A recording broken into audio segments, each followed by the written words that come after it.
nas eleições de 2024 no Brasil, mais de 450 mil pessoas irão disputar cargos para prefeitos, vice-prefeitos e vereadores em 5.570 municípios em todo o país. Eu fiz questão de começar com números para você entender o tamanho desse negócio, literalmente falando. Então, esse número representa uma redução, embora grande, né, em relação às eleições anteriores de 2020, quando haviam 557 mil candidatos. Mas essas eleições de 2024 têm muitas peculiaridades. De acordo com o Tribunal Superior Eleitoral, terá 155,9 milhões de eleitores que vão eleger para todos os cargos que eu acabei de mencionar. E aí a gente fala não de uma redução, mas de aumento de 5,4% em relação às eleições de 2020. Então, eleições de 2024, o que está em jogo? Para responder essa pergunta de forma clara, precisa e com informações privilegiadas e a lente que ele usa todos os dias nos espaços múltiplos e multimídia que ele ocupa, a gente trouxe o jornalista Arimatea Carvalho, 31 anos de experiência, que ele multiplica todo dia por 5, por 10 e faz a gente até gostar de política por causa das tiradas dele. Arimatea Carvalho, bem-vindo ao nosso programa. Você tem que vir mais vezes aqui. Eu também acho. Basta me convocar, porque a Maia Veloso, ela não me faz um convite, ela me dá um ultimato, um pedido dela para mim é uma ordem, até porque eu comecei a acompanhar política assistindo a Maia Veloso, porque ela já apresentou programa de auditório, mas ela comandou o principal telejornal da TV Meio, que hoje se chama Agora. É Jornal da Tarde, quando a Maia apresentava. Sim. Depois, nos 70 minutos, ela também tratava, como poucos, a cena política do Piauí. Então, ela me ensinou agora, fica falando essas coisas. Você sabe quando eu fico falando você aí nos jogos do poder, no Banca do Sapateiro, nos seus espaços na internet, eu fico pensando, minha gente, um dia eu vou dizer para o Arizinho me convida para eu falar sobre política pública. Expert. Não política partidária. Expert. Me chama para fazer o contraponto, porque vai ser uma loucura. A gente comentando sobre política pública vai ser uma loucura. Arizinho, que eleição é essa? A gente está indo para a terceira década do século XXI, a democracia em xeque no mundo inteiro, a direita, os dados mostrando que está aumentando, não só no Brasil, mas no mundo.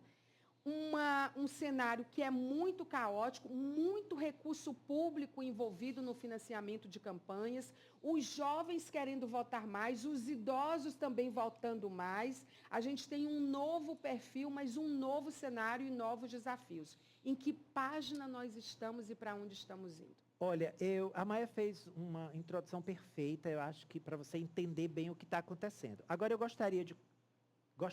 vou iniciar a minha fala deixando bem claro que o aumento da direita no mundo não é um problema e não há nada de ruim nisso.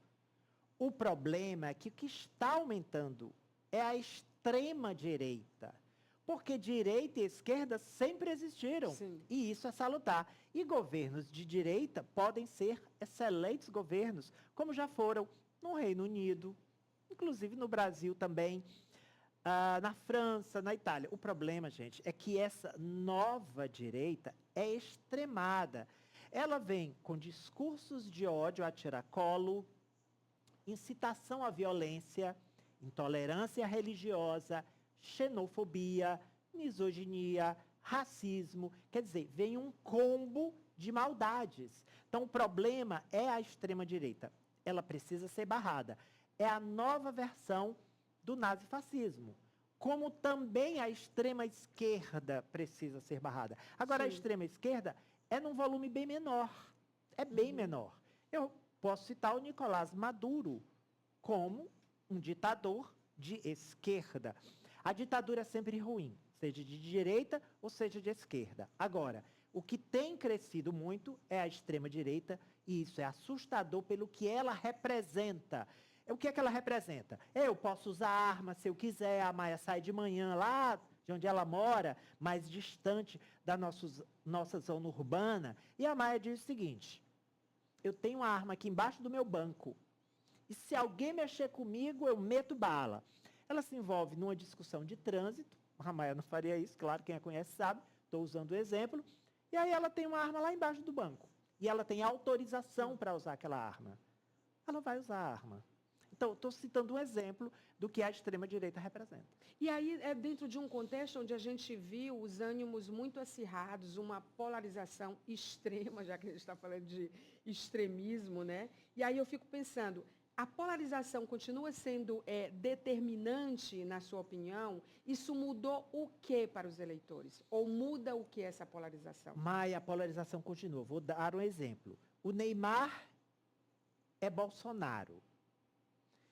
A Rebeca é Lula. As pessoas estão dividindo tudo em termos de Lula e Bolsonaro. E eu estou citando Bolsonaro porque ele ainda é o grande representante da extrema-direita. Mas se ele for substituído pelo Pablo Marçal, por exemplo, no futuro vai ser Lula, Pablo Sim. Marçal. E quando o Lula morrer, vai ser Pablo Marçal e Haddad, ou o nosso governador Rafael Fonteles, que emerge como uma grande força política que vai ter destaque nacional cada vez maior. Então, polarizaram tudo. O Palmeiras é o time do Bolsonaro. Ah, então o Palmeiras é bolsonarista? O Corinthians é o time do Lula. Então, entendeu? Incrível isso. E isso é muito ruim para tudo. Eu vou dar um exemplo agora. O IBGE e o Ministério da Economia divulgaram os dados da nossa economia. Tudo melhorou. Gente, eu não sou petista não, viu? Nunca fui, não sou. Não sou mesmo. Já votei e voto também em petista, mas voto em candidatos de direita. É uma misturada danada. Sim. Sabe o que foi que aconteceu? As pesquisas, Atlas Intel, a Genial Quest, foram dizer, a população deve estar, a maioria, acha que o país não melhorou nada ou piorou. Amiga, são dados reais, tem menos desemprego, inflação controlada, quer dizer... E não influencia na questão do voto, porque a lente é outra usada. As pessoas né? dizem assim, não, mas o Lula é ruim, eu não gosto do Lula, o PT rouba. Então, pode chover ouro, pode chover dinheiro. Essa parcela da população que se radicalizou, foi radicalizada pelos atores, pelos players da extrema-direita via redes sociais, não vai mudar a opinião. Vai dizer, não, melhorou, mas não foi por causa deles, não. É incrível porque assim, a gente fica pensando nos novos desafios, né? Dentro desse cenário que é especialmente de desinformação. Desafio para partidos, para candidatos, para eleitores, desafio para cidades, para os lugares, para a vida. E o pior, Maia, é que tem um ditado que diz assim, não há nada tão ruim assim que não possa piorar um pouco mais. Está piorando, amiga. Vide o candidato que hoje lidera a corrida sucessória na maior cidade da América Latina, São Paulo, que é o coach Pablo Marçal. Gente, o Pablo, ele faz o... Quando a gente achava que não ia piorar. Então, ele faz o não debate. Ele faz o antidebate. Ele não deixa ninguém debater. Ele vai lá e diz, não vamos debater, nós vamos brigar. Ele parece um personagem de filme. Ele é surreal. Aí o que acontece? Ele faz os cortes, ele promove campeonatos de cortes nas redes sociais, paga quem faz os cortes que mais viralizam, que mais geram engajamento e comentários. Sim. Como é que a Justiça Eleitoral vai fiscalizar e punir isso? Ele reinventou os artifícios que o Carlos Bolsonaro criou, copiou, orientado pelo guru bolsonarista. Eles pegaram, usaram isso muito bem em 2018. Ajudou a eleger o Bolsonaro. O Marçal chega agora sem a ajuda dos Bolsonaros, sem a ajuda do Bolsonaro, e aparece como um player de repercussão nacional. Ele nacionalizou a eleição municipal em São Paulo, com ferramentas novas. Outra lógica de atuação, embora muito parecidas, né? Sim. E as redes sociais, elas são um desafio. Sempre elas, né? A justiça eleitoral. Eu já Difícil, entrevistei amiga. advogados especialistas Difícil. nisso. Tenho acompanhado esse debate, não só no Brasil, mas fora do Brasil, né? Os especialistas de geopolítica estão sem acreditar no que está acontecendo e não existe uma regulação capaz de minimizar. Está parada no Congresso, né? A regulação, porque o Congresso é de maioria conservadora e de direita, e travou o projeto de combate às fake news, que tem como relator o deputado Orlando Silva, e pronto, travou, não vota. Nessa legislatura não vai votar. E esse campeonato de cortes é uma inovação que o Carlos Bolsonaro, eu soube, que disse, como assim? Por que eu não pensei nisso? Gente, assim, a Maia se candidata a vereadora de Teresina. Aí ela promove no Telegram, sobretudo, e em outras plataformas, um campeonato de cortes. Ela diz, pegue meus vídeos dos debates, das entrevistas que eu dei. Façam cortes e divulgam nas suas redes, nos seus perfis, não é no dele. E Sim. quem tiver mais curtida, mais engajamento e mais comentários, eu dou R$ 5.000. Milhares, mesmo que não votam numa ação, diz assim, eu vou ganhar esse dinheiro. Faz o corte, gera engajamento e ele recebe o dinheiro. E aí, a Justiça Eleitoral vai punir o cidadão comum lá na rede dele? Ele pode. Ele está na rede dele. Como é que vai provar que o Marçal deu dinheiro para ele? Existe uma proteção jurídica, né? Outro dia eu estava vendo o Horácio Neiva falando sobre isso. E o Marçal nega, ele diz, não, eu fiz campeonatos de cortes, mas antes da campanha, que podia. Agora eu não faço mais. Quem é que vai provar que ele continua fazendo e que ele continua pagando? Se ele vai lá e paga na mão, em espécie, aí? É difícil, é bem difícil. Já que a gente está falando de engajamento, vamos falar de abstenção e engajamento. Sim. Você acha que a tendência é ter mais abstenção nas eleições desse ano? Porque a gente vê que houve um aumento de número de eleitores, principalmente de jovens e de idosos também. Sim. Mas jovens principalmente, né? Quando você olha para o dado em comparação às últimas eleições, ele é grande. Essa urna, ela é capaz de mostrar alguma mensagem ou um movimento através da abstenção? Como que você tem acompanhado isso? Mas eu acredito que a polarização extremada, ela tende a ser um muro de contenção para o aumento da abstenção. Porque Muito quando você polariza, a pessoa cria raiva o que é a polarização? É eu contra eles. Eu contra eles. Eles é quem não concorda comigo. Qualquer pessoa, dentro da família. É eu contra o meu irmão. Eu contra o meu pai, se eu voto no A e ele prefere o B e ele xinga o A. Então, isso gera uma raiva. E a raiva incita a pessoa a manifestar a sua opinião. Eu nem ia votar, mas eu vou lá votar no fulano só para derrotar o cicrano, que então eu acho que tem um muro de contenção e essa polarização é esse muro de contenção. Acredito que vai ficar na média histórica. O que me preocupa muito é o voto TikToker, que é o voto daquele que vota porque o cara lacra no TikToker, lacra no Quai, lacra nas redes sociais.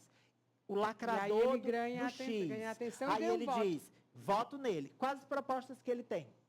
Não sei, mas ele lacra lá, eu vou e voto. Teve uma pesquisa, uma provocação outro dia, que foi que eu estava lendo.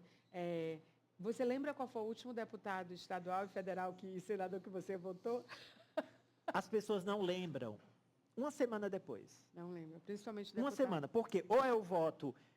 Aquele que vota no que lacra, ele até lembra mais. Agora, o que vendeu o voto, o que vendeu, esse não lembra. Você falou de um ponto interessante, compra de votos.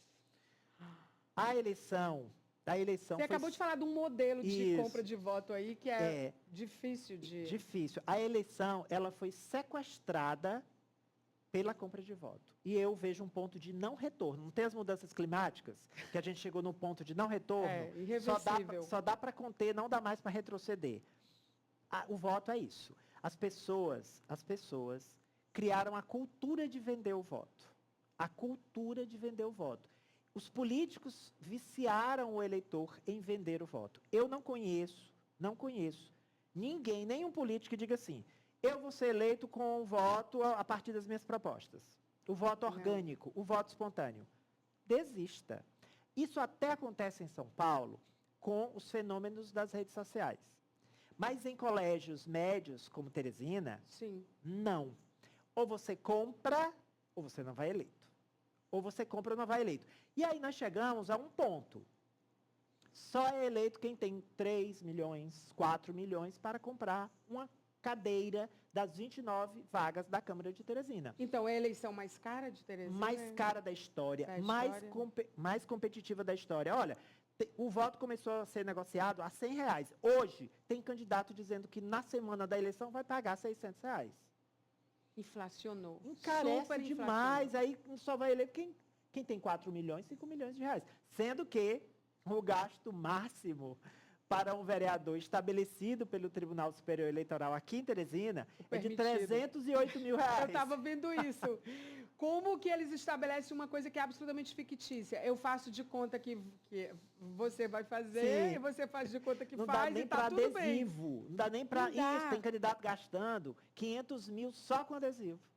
E o máximo que ele pode gastar é 308 mil Aí reais, que é o que bota ele vai adesivo, declarar. aí bota mídia patrocinada, aí bota compra de O influência. motorista cobra 100 ou 150 reais por semana para adesivar o carro do candidato. Então, o eleitor foi viciado, ele não vai mais abrir mão disso, e aí a gente pode pensar o seguinte, não, a superação desse modelo terrível, antidemocrático, de que vai eleito quem ganha mais, quem tem mais grana, ele vai ser superado com as novas gerações. Não vejo. Não sei se eu estou ficando pessimista com o tempo. Eu acho que o nível de consciência e de desenvolvimento do senso crítico não vai nos deixar vivos ver essa virada de página. Também acho. Que é mais fácil um sistema político mudar e se mudar com os sistemas que a gente tem com a democracia. Vai mudar para pior, não vai evoluir. A gente chegou num nível onde você vê nos Estados Unidos. O que você está falando aqui. Democracia mais consolidada do mundo, né? Exatamente. O que está acontecendo lá e o que está acontecendo em outros lugares também. É uma pena, e é interessante, né? porque, por exemplo, uma eleição municipal, a gente fica pensando, quem vai vencer, Lula ou Bolsonaro, Rafael ou Ciro? É isso mesmo. A gente não fala É a primeira muito... vez na história que o cenário nacional tem muita influência sobre o local. A eleição municipal sempre foi uma eleição descolada da eleição nacional. Da estadual, ok. Mas da nacional, não. E dessa vez, em todo o Brasil, há esse fenômeno. A nacionalização da eleição. E você atribui por conta dos últimos episódios de polarização. Essa polarização. Que eu acho que o Lula não fez muito para desmontar essa polarização. Eu esperava que ele fizesse mais. Sim. Eu acho que, em dado momento, ele até reforçou a polarização ao falar do Bolsonaro, ou citando o nome dele ou não, em todas as entrevistas que ele dava. Faltou orientação, eu acho. E é difícil orientar o Lula, né? E aí ele repisava. Então, toda vez que ele remoe a briga, ele protagoniza o Bolsonaro e ele revive a polarização. Eu esperava que ele fosse deixar o Bolsonaro no canto e fosse tratar só de questão mesmo administrativa. Por outro lado, a gente tem um governador influencer e influente, que é Rafael Fonteles. Graças a Deus, sorte dos piauienses, que o tipo de uso que o governador faz das redes sociais é um uso criativo, mas focado em obra. Raramente ele se posiciona politicamente, fez agora recentemente questionando uma pesquisa eleitoral, mas quando virou notícia, exatamente por isso também, ele sempre fala da obra, também do programa. As campanhas, né, começaram e ele começou a mostrar também. Né? Isso a gente tem sorte. Já pensou se ele fosse um Pablo Marçal da vida?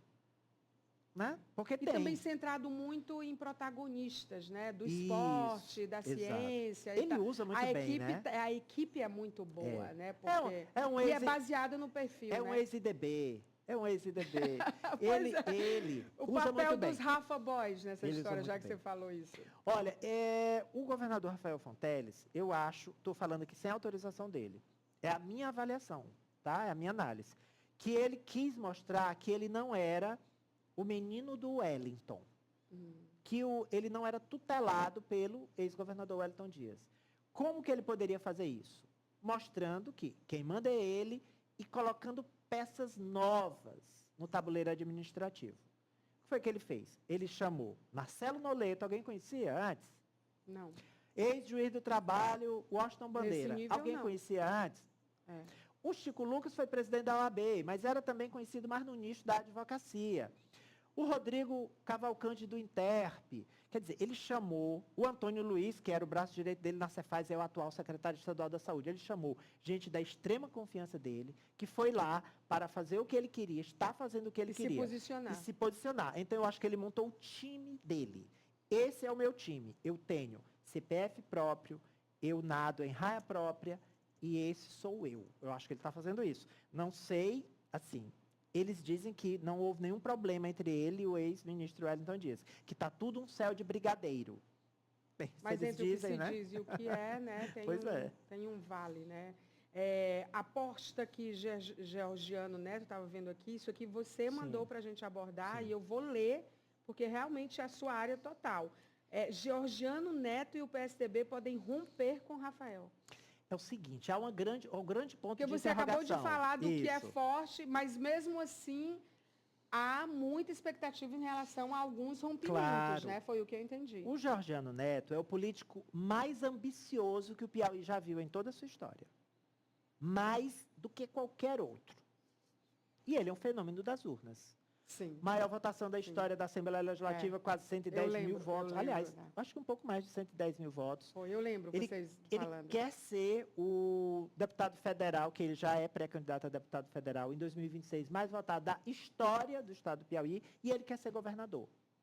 Só que, apesar de ele ser muito jovem, em algum momento isso vai conflitar com o projeto do governador Rafael Fonteles. E ele quer eleger 70 prefeitos pelo PSD, ele é do MDB, mas ele só está no MDB. Ele quer eleger 70 prefeitos pelo PSD, ele quer a vaga de senador, são duas. Uma é do senador Marcelo Castro, que vai para a reeleição. Ele quer a outra vaga para o pai dele, o deputado federal Júlio César Lima, porque ele já está formando ali uma base. E o Ciro, dentro desse contexto, como é que você avalia? Maia, toda vez que eu falo isso, os progressistas se zangam comigo. E eles vão se zangar hoje de novo aqui no Falando Nisso. Eu não acredito que o senador Ciro Nogueira seja candidato à reeleição ao Senado. Eu acredito em duas possibilidades. Ele está tentando se viabilizar vice na chapa bolsonarista, e eu acho que é viável. Por exemplo, hoje eu apostaria numa chapa. Governador Tarcísio de Freitas, de São Paulo, candidato a presidente, e o Ciro de vice. Uma chapa mais equilibrada. O Tarcísio de Freitas participou do governo Dilma Rousseff e foi um dos poucos bons ministros de Bolsonaro. Sim, é verdade. Efetivamente muito competente. Então, tem uma aprovação em São Paulo. Então, se essa chapa se viabilizar, Ciro vice de uma chapa bolsonarista. E já se fala nela. E já se fala nela. Se ele não se viabilizar por um motivo ou outro, eu acho que ele sai para federal. Ele nega. Falava-se que ele poderia sair ao Senado ou por Brasília ou por São Paulo mesmo. Mas ele, publicamente e reiteradamente, ele descarta essa possibilidade. Não vai fazer o que Sarney fez. Isso, então, que disputou pelo Amapá e foi eleito, né? Foi bem eleito. Então, como ele próprio descarta sair por outro colégio eleitoral, Brasília ou São Paulo, eu acho que ele sai como vice na chapa bolsonarista, ou ele vai para a federal aqui, e um grande puxador de votos, que vai ajudar uma eventual chapa progressista. É impressionante como a eleição, isso já é esperado, mas eu queria, com a sua análise, que é mais aprofundada, a influência de 2024 nas eleições de 2026. É porque, assim... Porque já está muito claro.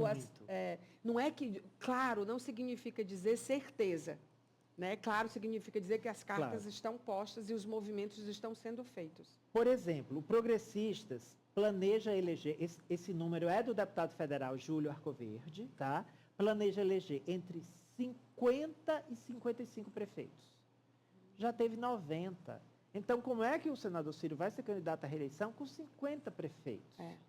E por isso, eu estou falando a partir de dados concretos. E as eleições são interligadas porque os prefeitos de hoje vão apoiar os deputados de amanhã. E os deputados atuais estão apoiando os prefeitos, os candidatos. Então, eu te apoio hoje para você me dar a contrapartida daqui a 2 anos. E todas elas estão interligadas. Não por acaso, todos os federais, os 10, têm candidatos que eles apoiam na capital e tem dezenas de candidatos a prefeituras, porque quanto mais prefeitos eles têm, mais eles se robustecem, né? A pergunta de $1 milhão, quem ganha a eleição em Teresina? Olha, se eu disser aqui, vai causar um solavanco. Vamos aos dados. As pesquisas indicam uma decisão no primeiro turno, no dia 6 de outubro. E hoje, o candidato do Partido dos Trabalhadores do Estado Novo lidera já com um percentual para ganhar no primeiro turno.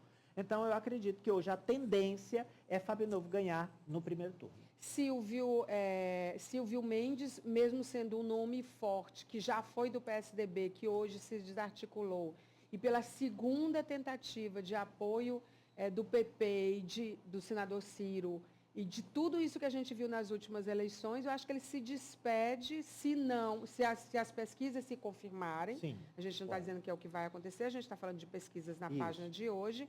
Ele deve se despedir da... Sim, sem dúvida. Ele disse que essa eleição é a que ele mais quer ganhar. Sim. Porque é uma saída por cima. Claro que eu falei, inclusive, baseado no que ele já tem falado. Claro que ele, sendo eleito agora, este ano, ele é um candidato natural à reeleição. Então, ele não vai ficar 4 anos, ele vai ficar 8. Acho muito difícil, daqui a 4 anos, se ele for eleito, com alto índice de aprovação, dizer, não, eu vou passar o bastão. Não acredito nisso. Mas aí uma despedida de 8 anos, Sim. Não é despedida, ele terá ficado, se ele for eleito, por 4 mandatos e o número equivalente ao de Firmino Filho, que ficou 16 anos por 4 mandatos. Né? O doutor Silvio já foi 2 mandatos, não terminou o segundo porque foi candidato a governador, e o Elmano Ferrer, que era o vice dele, ficou 2 anos, ele ainda não bate o Firmino, se ele for Agora, eleito. Teresina ainda permanece um ponto de atenção em relação às suas rejeições, né? Sim. De candidatos que não, de partidos que nunca ganharam aqui. Excelente ponto que você tocou, que essa é a aposta da equipe do doutor Silvio. Eles dizem o seguinte, olha, além de Silvio ter sido prefeito 2 vezes, ter saído com um índice de aprovação muito alto, tudo isso é fato, Teresina é antipetista.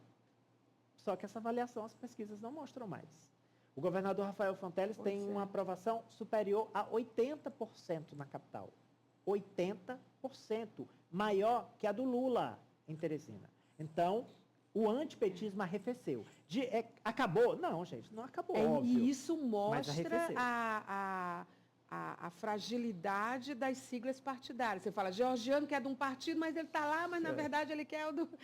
Né? Você fala assim, não, o Silvio está lá, é um nome forte do PSD. Do União Brasil. Do União, que já foi do PSDB e do União Brasil e de tudo, quando a gente faz a linha do tempo, né? É verdade. E aí a Teresina em relação ao PT, Teresina, então assim, as siglas partidárias, elas já não eram tão importantes, essa sopa de letrinhas, mas definitivamente... Claro. E eu discuti com um integrante da equipe do Dr. Silvio um dia desse, porque eu disse isso, olha, o antipetismo reduziu muito, caiu muito em Teresina. A prova disso é a aprovação do governador Rafael Fonteles. E aí ele retrucou o seguinte, protagonista desse Aí ele retrucou o seguinte, não, Ari, você está confundindo. A aprovação é da pessoa do Rafael, não é do PT, não é do petismo. As pessoas estão separando, elas gostam, admiram e votam no Rafael, mas elas continuam sendo refratárias ao PT. Eu não vejo como isso pode acontecer, já que o Rafael é petista, filho do ex-deputado federal Nazareno Fonteles do PT. O que eu acho que o Rafael é um PT oxigenado, é um novo PT, renovado, mais leve, mais light, que usa camisa branca ao invés de camisa vermelha. É um novo PT, mas ele é PT, óbvio. E que pavimenta um caminho para um cenário nacional, mas antes ele enfrenta uma outra eleição que certamente ele vai querer consolidar esse projeto, porque são muitas coisas, muitos saltos dados, né, em áreas estratégicas para o Estado, para a economia, para o Brasil, que são tendências no mundo inteiro. Então, ele precisa de mais esses 4 anos para consolidar, e aí depois... Vai fazer o caminho de todos os outros governadores? Porque o Rafael, ele quer ser presidente da República, né? Ele não diz isso, não verbaliza, todo mundo sabe o que ele quer. Falar. Então, o Lula vai ser candidato à reeleição. Sim, né? E o Rafael, candidato à reeleição no Piauí. Isso, o Rafael o Lula não é certeza dele ser reeleito, tá? Não é certeza. Já o Rafael é mais tranquilo a reeleição dele. Eu não vejo hoje, 2024, nenhum oponente à altura de Rafael no Piauí. Já em relação ao presidente Lula, não dá para dizer se ele vai ser reeleito. O Rafael, a não ser que haja uma hecatombe, ele vai ser reeleito. E aí ele vai pensar na presidência para 2030. Quando o Lula, mesmo se for reeleito, não vai poder disputar a eleição. Calendário eleitoral. Hoje ele teria como principais oponentes o ministro da Economia, Fernando Haddad, e o ministro da Educação, o cearense Camilo Santana. E também eu colocaria, mas aí fora do PT, que é um complicador, o ministro dos Transportes, Renan Filho. Então, o Renan Filho, ministro dos Transportes, e dentro do PT, o Camilo Santana e o Rafael Fonteles e Fernando Haddad. Então, esses seriam os nomes. Ou seja, tem coisa que a gente acha que está desenhada, mas não está, porque continua sendo uma caixinha de surpresas. É verdade. Né? Para a gente encerrar, o que dizer para o nosso internauta e para o nosso telespectador sobre as eleições de 2024? Ela vai ser com ou sem emoção? Olha, eu acho, por incrível que pareça, Maia, essas eleições municipais, elas têm um fator aqui em Teresina... E a gente nem falou do interior, né? No interior está pegando fogo. Tem por isso que eu fake falei. news, crime cibernético, falso atentado, o prefeito que denunciou que sofreu um atentado à bala e a Polícia Civil descobriu que foi um pneu de moto que estourou. Enfim, tem de tudo. Mas em Teresina, eu vou dizer por quê que a eleição não ficou violenta, não teve muita baixaria até o momento. Pelo perfil dos principais candidatos. Doutor Silvio, não é aquela coisa assim, de padre, parece um padre falando. E o Fábio Novo não é dado a baixarias. Então, como eles dois não têm esse perfil, a eleição, a gente está a menos de um mês da eleição, menos de um mês, então ela está meio que sob controle. Na vida real e nos debates eleitorais. Enquanto isso, nos podcasts... Podcasts e grupos de WhatsApp, aí as equipes têm os seus golpes abaixo da linha da cintura, isso é verdade. Mas assim, não é ruim como São Paulo. Gente, São Paulo, que é aquilo? Gente, São Paulo... Que é aquilo. Tá, vai ser estudado. Tem que ser estudado. Tem que ser estudado. É impressionante o que realmente está acontecendo ali. Arimatea Carvalho, ele fala com propriedade, ele não tem receio de se posicionar, porque são posições técnicas, né? Então, quando se fala sobre posições técnicas, a gente tem que olhar e você continua com a sua opinião. A gente não está aqui para discutir opiniões, a gente está para falar de dados e para saber o que está acontecendo, na verdade. Né? A gente nem deu tempo de falar dos Estados Unidos, né? Mas eu acho que deu uma pincelada ali. Deu uma pincelada ali do que vai acontecer, porque lá, sim, é com emoção, com viradas. Eu aposto que Kamala Harris vence em novembro, tá? Já tem alguns geopolíticos que estão fazendo essa aposta, porque mudou geral. Mudou. Assim, eu acho que para o bem da democracia mundial... Ela trouxe para o game e outras coisas. A candidata democrata vai ser eleita no dia 5 de novembro. E vai ser histórico, né? Mulher, negra, contra o Trump. Negro já teve o Barack Obama, mas mulher nunca. Mulher nunca. A gente vai para um... Arizinho, muito obrigada. Adorei a conversa. Venha mais vezes. A gente tinha os meninos da Maia, lembra? Eu lembro. Quando a gente tinha, falando nisso... num auditório e tudo, a gente tinha essa dica que a gente trazia todos os especialistas, que eram mais homens, se fosse hoje era bem dividido, né? Kátia, Poliana, Cíntia, graças a Deus, né? A gente bem dividido, hoje está bem equilibrado, Está bem equilibrado. Está bem equilibrado, ainda bem. Mas o Arimatea Carvalho deu conta do recado aqui direitinho e posicionou a gente em relação às eleições de 2024, e muita coisa está para acontecer, ele vai voltar mais vezes, tá bom?